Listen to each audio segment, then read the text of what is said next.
नमस्कार अनि good evening सबैजनालाई। आज एकदमै बाहिर पानी परिरहेको छ अनि तपाईँहरूको लागि मैले आज एउटा स्पेसल टपिक लिएर आएको छु। त्यो चाहिँ हो सेवक। अनि सेवक भन्दा सबैले बुझिहाल्छ है। सेवक भनेर एउटा स्टेसन छ, सेवक स्टेसन, जुन चाहिँ गोल्मादेखि उता आउँछ। अनि त्यो एउटा प्रवेशद्वार पनि हो डुवर्स जाने या पहाडतिर कालिम्पोङ सिक्किम जानेहरूको निम्ति।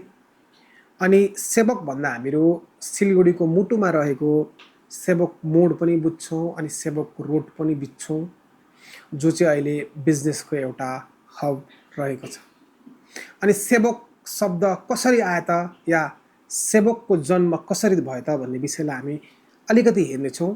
सुरुमा मैले पनि के सुनेको थिएँ भने सेवक भन्ने चाहिँ एउटा राजा थियो भनेर सुनेको थिएँ।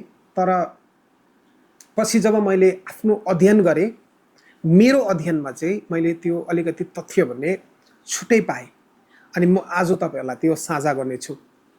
सेवक शब्दको उत्पत्ति खोज्ने हो भने हामीहरू 1300 शताब्दीमा जानुपर्छ, जब लेप्चा राजा रन्जी पानोले कुचबिहारका तत्कालीन राजा देवचन्द्रको छोरीलाई बिहे गरेको थिए। अनि बिहे भने अहिलेको हाल जलपाइगुडीमा भएको थियो। अनि त्यस समयमा सम्पूर्ण यी क्षेत्रहरू कोच राजाको अधीनमा थियो। अनि विवाहको रिचुअल अनुसार चाहिँ जब रन्जी पानोले देवचन्द्रको छोरीलाई बिहे गरेर यसरी फर्किने क्रममा यसरी माइल्याङ, यसरी उहाँको एउटा जुन चाहिँ माइल्याङ भन्दा एउटा सिक्रेट प्याराडाइज अफ लेप्चा पनि भनिन्छ है। माइल्याङको एउटा अर्कै कथा छ, एउटा मेथोलोजिकल टर्म पनि हो। अनि माइल्याङ यसलाई फिजिकली यसको क्षेत्र हेर्दाखेरि चाहिँ माइल्याङ भन्दाखेरि चाहिँ कञ्चनजङ्घादेखि टिस्टासम्म अनि दामसङगुडीदेखि इलामसम्म भित्रको भूमिलाई चाहिँ माइल्याङ भनिन्छ भनेर कतिजनाले भन्ने गर्छन्। अनि एउटा मेथोलोजिकल टर्म पनि हो, यसलाई सिक्रेट प्याराडाइज अफ लेप्चा भनेर पनि भनिन्छ। अनि यसरी जब देवचन्द्रको छोरीलाई रन्जी पानोले त्यहाँबाट बिहे गरेर चाहिँ यसरी लगिरहेको थिए आफ्नो स्थानमा। अनि त्यो क्रममा चाहिँ फर्किँदाखेरि चाहिँ एउटा रिचुअल अनुसार चाहिँ उनीहरूले चाहिँ एउटा रात चाहिँ यसरी बाटोमा बिताउनु पर्ने पर्थ्यो। अनि त्यस समयमा त्यसको लागि चाहिँ एउटा अनुकूल जग्गा चाहिँ अहिलेको हालको सेवकमा थियो। त्यतिखेर चाहिँ टिस्टा नदी भन्ने चाहिँ यसरी फैलिएको थियो। फैलिँदाखेरि चाहिँ त्यो यसरी विभिन्न जग्गाबाट बग्दाखेरि चाहिँ त्यहाँ एउटा खुल्ला जग्गा बनिएको थियो, केही झाडीहरू थिए। अनि त्यो जग्गालाई चाहिँ उनीहरूले यसरी चुज गरे, यसरी यहाँ चाहिँ हामी आज एक रात बिताउने छौँ, यहाँ चाहिँ राति पार्टी हुनेछ, एउटा रोयल पार्टीको आयोजना गरिएको थियो। अनि त्यहाँ चाहिँ अब त्यो यताउता घाँसहरूलाई फाँडफुँड गरेर त्यहाँनिर एउटा सुन्दर जग्गा बनाइयो। अनि त्यहाँनिर चाहिँ वान नाइट होल्ड गरिएको थियो। अनि त्यही क्रममा चाहिँ सेवक शब्दको उत्पत्ति भयो।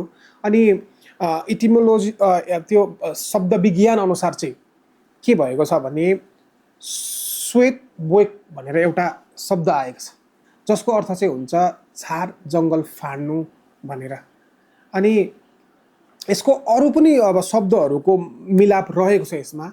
यही शब्दबाट आएको भन्ने चाहिँ प्रमाण छैन, किनभने सु भन्दाखेरि चाहिँ अब चिसो हावा, अनि सा भन्दाखेरि चाहिँ फेरि एकदमै ओह्रालो प्रकारको जग्गा, अनि त्यो भोक भन्दाखेरि चाहिँ अब त्यही गुमुक्क परेको जग्गा, ओह्रालो गुमुक्क परेको जग्गा, या चिसो हावा अनि चल्ने अनि गुमुक्क परेको जग्गा भनेर चाहिँ अब बुझिन्छ। सु भोक या सा भोक भन्दाखेरि चाहिँ लेप्चा भाषा अनुसार।